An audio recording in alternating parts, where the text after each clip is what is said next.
Hey everyone, welcome to Moving Matt. We do vlogs, travel, and some camera stuff.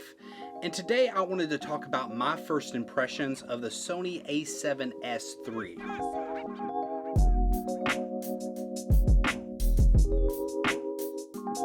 So I've barely had any time with this. I've just had it for about a week now, but I have actually been a Canon shooter for the last year or so, and I'm actually shooting on a Canon EOS R right now. And I kind of just want to give my perspective of a Canon shooter coming to Sony and what I'm liking so far and maybe what I'm not liking. So this is not going to be like a full review. Like I said, more of a first impressions. I don't really feel like you can give a full review on a camera until you spend a lot of time with it. I've only had this about a week. It was raining about 3 days out of that week, and also expecting my first child soon, so I haven't had that much time with this thing just yet. So first off, why did I decide to get the Sony a7S III instead of moving on up in the Canon line, maybe to the R6 or the R5?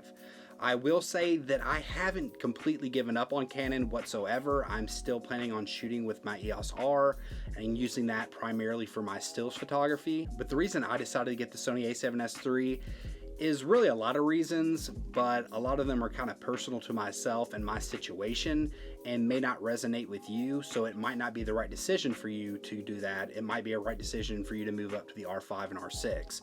But one of the reasons I decided to do it is I'm very much a minimalist when it comes to my lenses. I have the 15-35 on my Canon right now, and that is on my camera probably 95% of the time. So for me to switch over to Sony, it really didn't cost me a whole lot of extra money because I'm only going to use about 1 or 2 lenses most of the time.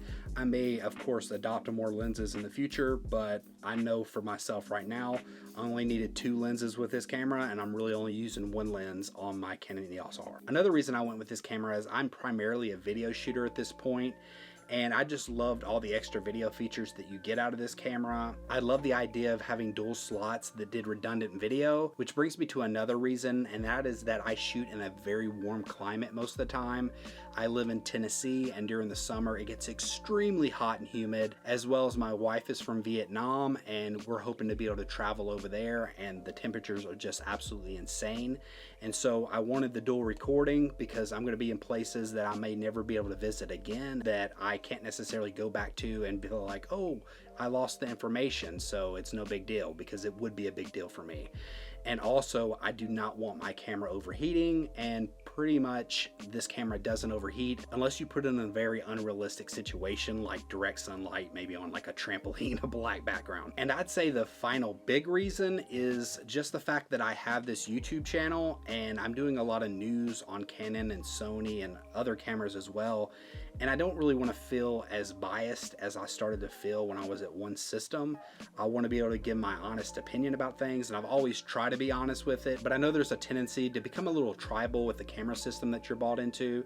And for me, doing this channel, I wanted to try to stay as unbiased as possible and just realize, hey, if I want a Canon camera, I'll buy a Canon camera. If I want a Sony camera, I'll buy a Sony camera.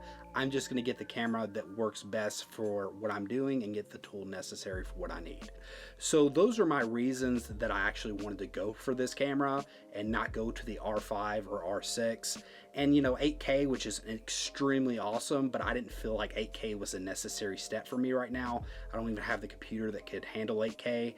And I prefer like the dynamic range of this and some of the features in this. I valued a little bit more than 8K. It'd be nice to have. I just didn't feel like I needed it right now. So now that I know the reasons why I'm going with both systems, let me give you some of my general thoughts and first impressions of this camera. The first thing that's really positive to me is I really do like the build quality. I feel like it really just feels like a very professional tool, whereas the Canon, for me, at least the EOS R, it definitely is a professional tool, but it also seemed a little bit limited in its choices, and this feels like it gives you a lot of choices, which is great in one way and not so great in another. I'll touch on that in a second. But you have a lot of options with this. You have a lot of customizable buttons and dials, as well as like you have 11 different profiles and all of just these different settings that you can go and tweak. Now that is all awesome, and I really look forward to getting to know all the different profiles and customizable buttons a lot. But the double-edged sword about that is that the Canon is extremely user-friendly, and the Sony, at least to me, isn't super user-friendly, which makes it feel more professional because it gives you those choices. but at the same time, sometimes it's hard to kind of pick up on everything. So at least it's going to take me a little bit more time to get acquainted with this camera. Another thing that I'm really liking about this camera is just the quality of the video itself. Now I'm coming from mostly shooting 1080p, so anything 4K looks awesome, but I'm loving the dynamic range, and I actually really like S-Log3. It is definitely challenging to figure it all out, but since this is a very high quality sensor and high quality color profile, it feels like I can buy LUTs that I've always wanted to buy, that you put them on there, and now with the 10-bit and this excellent dynamic range and sensor, it seems like I can get some of the looks that I want actually fairly easy. I got one of the Phantom LUTs, and I might actually make a whole video on that, but it really just looks beautiful right out of the camera pretty much if you use that LUT and expose properly. Now, one negative thing coming from Canon is that even though this feels extremely well built, I still do not like this grip as much as I like the Canons. It's just, I got fat fingers apparently, I'm kind of a bigger dude, and my finger just keeps slipping off. And so it just doesn't feel near as comfortable. It feels like I have to grip it with 2 fingers, and I just do not like that. Now, of course, I'm shooting video most of the time, so I have 2 hands, so it's not that big of a deal. But when I'm just kind of walking, a lot of times with the Canon, it felt very comfortable because I could just really fit 3 fingers on it really well and just walk, and it felt like I really had a good grip on it. So I do not like the grip as much. Now, back to a positive about this camera is that it has no record limits. That is one of the things that, please Canon, get rid of the record limits. There's no reason for it. Sony's gotten rid of it, and there's no taxes for the 30-minute record limit anymore. So there's just no reason to do it besides you trying to segment the cinema cameras from the consumer cameras, and I do not think that's a good idea, and at least I do not like that. But I love that Sony does not have any record limits. For example, if I'm filming a video like this, I'm having to think about that 30-minute record limit, and so it's always kind of in the back of my mind. And I've already even shut this camera off once and turned it back on just because I was worried things were getting too long. Another thing I really like about this, and I like about Sony, is you get a lot of high quality third-party lenses, and the lenses are very small in comparison to Canon's. For example, the Tamron, which I've gotten for vlogging, is really great for the price. It was only around $800, and it makes for extremely light, small kit. And with the Canon 15 to 35, even though I completely believe that that's a higher quality lens, you have image stabilization and a longer reach, it's still extremely heavy and very, very expensive.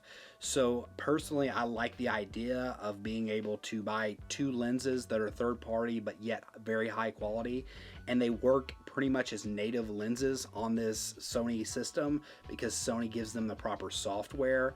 And I really like that about Sony, being able to get a lot of different choices, and you get really high quality glass like the Sigma and the Tamron for a fraction of the price that you would pay for a Canon lens or even a Sony lens. I'm excited to put it through its paces. I'm excited to deliver more content with this camera. I think it's gonna help me get out of the studio a lot more and just bring even more interesting content, I hope, to the channel, more high quality content, and of course still base it around cameras and talking about cameras, but maybe doing it, maybe walking outside in a beautiful environment, even doing some more tutorials, and just growing myself in general and growing this channel as well. But I hope you've liked this video, and if you do, be sure to give it a thumbs up. And if you like pretty much everything cameras with a dash of travel and a little bit of vlogs, then maybe consider subscribing. And until next time, peace.